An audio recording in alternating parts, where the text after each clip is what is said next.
Guys, getting manipulated is one of the shittiest feelings in the world. When we find out that we've been used and fucked around, my God, man, we bubble with anger. We literally want to pop whoever did it. I don't know, straight in their dick. Or even like, you know, if it's a girl, straight bang in the clip, bang. Whoever it is, we want to see him on the floor, we want to kick him in the teeth. But here's the harsh truth, which many people, you know, ignore. There's 4 signs which are prevalent. One of these will be prevalent in virtually every single manipulation that ever occurs. And if you can spot these, you avoid them. Now, I'm not going to focus on the old, oh, if the deal seems too good to be true, then it probably is. I want to focus on when the manipulation's happening, 4 signs which you can look for. And if you see one of those, you should get the fuck out. So before we go into the 4 signs, let's just be clear on what manipulation is. It's relatively simple. It's when someone lies or deceives you in some way because they want you to do something, which is usually actually against your benefit. That's all manipulation is. Most commonly, someone's manipulated usually to take money out of them. You hear these sort of like scams where, you know, someone gets into something, they're like, put in 50 grand, don't worry, man, we're going to get like $250,000, $500,000 out of it. And actually they put in their money and nothing comes out. But really, manipulation is anything where someone makes you do something which you ideally wouldn't want to, but it's because you hope for better things. The classical, more funnier example, I guess, funny might be a bit harsh, is imagine if you're in Hollywood, you're an aspiring star or starlet, yeah? You want to be the next, I don't know, Leonardo DiCaprio, or I don't know, what's the woman version? What's that woman who was in the Hunger Games? Jennifer Lawrence, I don't know, say you want to be big, whatever. Next thing you know, so you're bumbling around Hollywood and there's, you know, this old 74-year-old talent agent comes to you promising you. He's like, listen, my darling or my friend. Yeah, I can make you that big star if you suck my dick. And the next thing you know, you're literally bent over and you can kind of feel his long, dangling 74-year-old wrinkly balls just slapping just under that arsehole. You know, that gooch area. Bang. Plop, plop, plop, plop.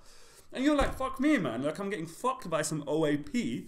But it's okay, because I'm going to be a star. Next thing you know, you've given your side of the agreement, so you've got fucked. You don't get shit back. That's manipulation. Okay. So sign 1 that you're getting manipulated or someone is trying to manipulate you. Constant reassurance of the obvious.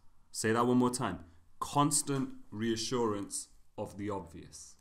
This is one of the most classic signs of manipulation. And I'll begin with the story.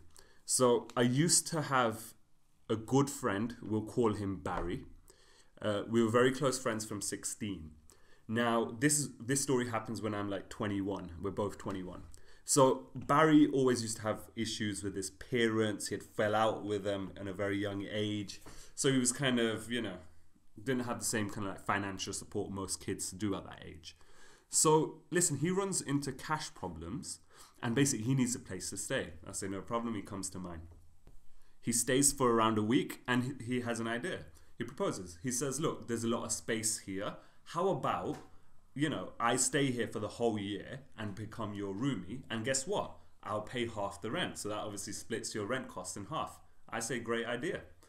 Obviously, he asks that I understand because he's short on cash and everything with his parents, etc., that, you know, if I pay for him, he's going to pay me back. And he reassures me, listen, how good a friend I am, how I've been friends for so long, how we're so close, and that, you know, I'm going to get the money, man. I'm a really good guy.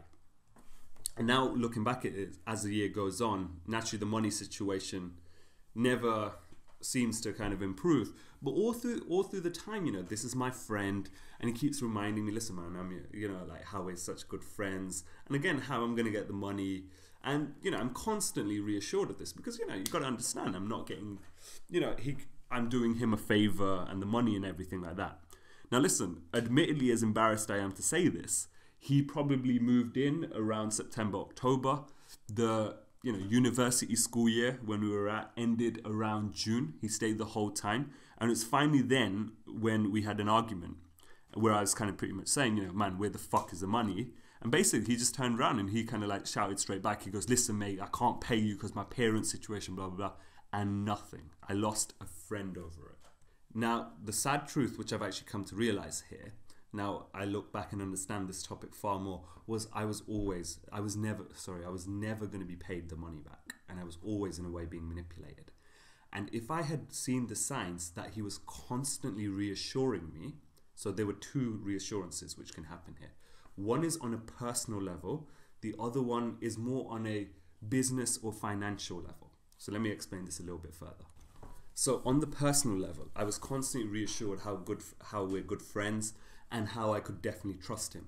Now the real truth is that anyone you can actually trust and feels that they can be trusted genuinely, they don't feel the need to repeat it. So if you see something like that being repeated over and over again, that should be a massive red flag. Okay?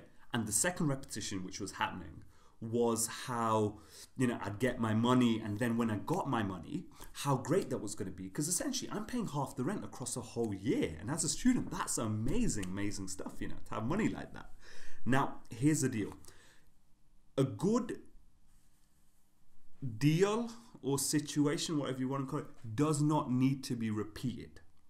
For example, say someone kind of proposing to you, saying you have to put 10 grand in, but there's virtually a guarantee of 10 grand coming out. Well, they're not going to kind of keep screaming at you how this is going to keep being a great deal for you. It speaks for itself. So what makes a manipulator constantly want to reassure? And it's actually simple. It's just that the lie makes them uncomfortable. They want to see their manipulation seen through, but because they know it's a lie, they're worried that maybe the other person is clocking on a little bit. Even if they're not. A good manipulation, the other person doesn't know. But the problem is the manipulator knows they're lying. And it's a constant, they want to reassure them. Okay, so now we get on to clear sign number 2 that you're being manipulated. You're told the same story twice and the story doesn't match. Okay, so number 2, the stories don't match. This sign is more just kind of to spot a lie, because really in every manipulation there's a lie involved. Okay, so story time. So a friend of mine, little bit of a kind of like funnyish sort of guy. I don't know, what name shall we call him? Let's call him Ramon. Let's kind of like jazz it up a little. So anyway, I run into Ramon. And Ramon's telling me, he's like, man, listen, I just got with this girl. She's gorgeous, she's Polish, she's got long blonde hair, tight waist, like beautiful platinum blondes, Barbie doll style, yeah? I'm like, really? Oh, tell me what happened. And he's telling me, oh, mate, like, what you call it? So I went for the date, it all goes good. I brought her up to the kind of flat. He goes, mate, I'm just kind of like, literally, I just got the wine out the fridge kind of thing, and I'm just pouring it, yeah? And he goes, right there in the kitchen, she just grabs my dick, bro, and starts just going downtown on it. I'm like, no way. Now, later on, maybe about a week after, we're with some other friends. And so Ramon is there as well. And I actually bring out, hey, listen, Ramon ended up boning a Polish girl. Tell about Ramon. He's like, yeah, same old story. Oh, man, yeah, she's so nice kind of thing. Long blonde hair, tight figure, good tits, all the thing. Because, man, so we're back at our place. I got her back, yeah? And we're just on the couch. I just whacked on something on the TV, Vicky Cristina Barcelona or some shit like that. He goes, yeah. And I just start pouring the wine. Bro, next thing you know, she just grabs me. She takes the cock out, jams it in her mouth. Okay, so what just happened there? You will notice that virtually all the details in the story are exactly the same. However, in the first one, she sucked the dick in the kitchen. In the second one, she sucked the dick on the couch. Clear sign of a lie every single time. And here's why. You see, when we make up a story, a lot of people, I think everyone's heard the mantra that it's incredibly hard to remember a story. However, most liars, especially ones who lie a lot, have in a way trained themselves and they will get most of the details correct. However, especially as time passes between stories, one or two will start to kind of slip. That's the sign of a lie. However, if it actually happened to you, it doesn't slip because it's etched in your head that way. The clear difference here was the dick suck in the kitchen to the dick suck on the couch. It's too big a discrepancy. Now, if this was a business deal and you were told a story like this, you should get the hell out. You're being lied to, especially if it's an important one. And more importantly, even if you suspect this, you can actually flush this out yourself. So you listen to the story, and you've got to listen to a hawk. Sorry, not a hawk. You've got to listen like a hawk. You've really got to zone in on the details. Remember this, almost like visually tape record them in your head. And later, let a little bit of time pass. The longer, the better. But say you leave it a week. Try to bring that story up naturally. So if there's somebody else around, or if there's a way you can slip it in, you don't want to get detected. And when you do it, look, then when you zone in on every detail, if you hear a discrepancy, you're being lied to and you're being manipulated. Okay, sign number 3. The way a person treats someone is the way they treat everyone. Again, let's kind of start this off with a story. Okay, so let's again begin with a story. So 2 friends, not real name, we'll call them Larry and Neil. So a few years back, Larry and Neil, you know, they were just messing around with cards, betting a little bit, either playing blackjack or something anyway. Yeah, I think it was high card draw, literally as stupid as that. So anyway, in the end, Larry ends up losing £25 to Neil. Now, simple enough kind of story, but here's the deal. I watch Larry take the piss paying Neil back. He doesn't give it back immediately. He gives him like 3 quid here. Then Neil has to harass him. Where's the money? What the fuck are you doing? Then he gets maybe like a few more quid. Then he says, oh, well, I need to kind of get it, whatever, whatever. And I watch this. And anyway, this is when we were a little bit younger. By the way, it's time to mention that I'm actually very, very good friends with Larry and Neil.